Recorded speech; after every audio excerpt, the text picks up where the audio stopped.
নিজের জন্মদিনে জেমস মেডিসনকে মুখোমুখি হতে হয়েছে ম্যানচেস্টার সিটির। সেটা বোধহয় পছন্দ হয়নি তার। তাই তো ইতিহাসে রীতিমতো ম্যাগনেসের সৃষ্টি করেছেন তিনি।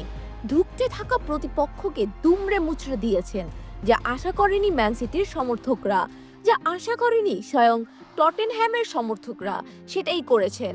তার 2 গোলের সুবাদে 4-0 গোলের বিশাল জয় পেয়েছে সফরকারীরা। এই নিয়ে কোচিং ক্যারিয়ারের প্রথমবারের মতো টানা 5 ম্যাচ হারের স্বাদ পেলেন পেপ গার্দিওলা।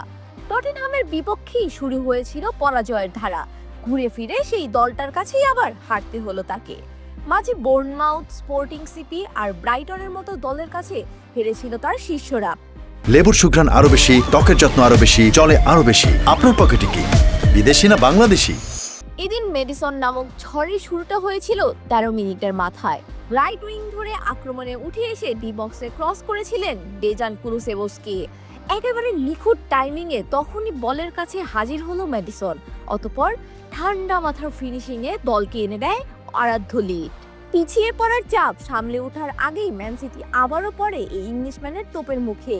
এবার হিউং-মিন সনের কৃতিত্বে বল পেয়ে যান তিনি। সেটি গোলরক্ষক এডারসনের মাথার উপর দিয়ে জালের ঠিকানা খুঁজে নেন।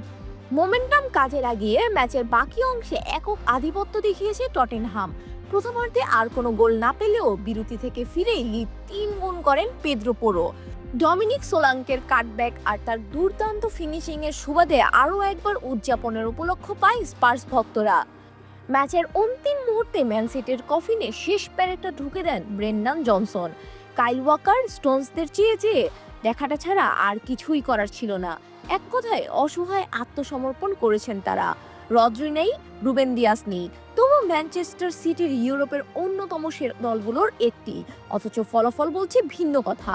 টানা পরাজয়ে এখন বিপর্যস্ত সিটিজেনরা। কবে নাগাদ ঘুরে দাঁড়াবে তারা, সেটা স্রেফ সময়ই বলতে পারে। শাহানা পারভীন নূপুর, খেলা ৭১।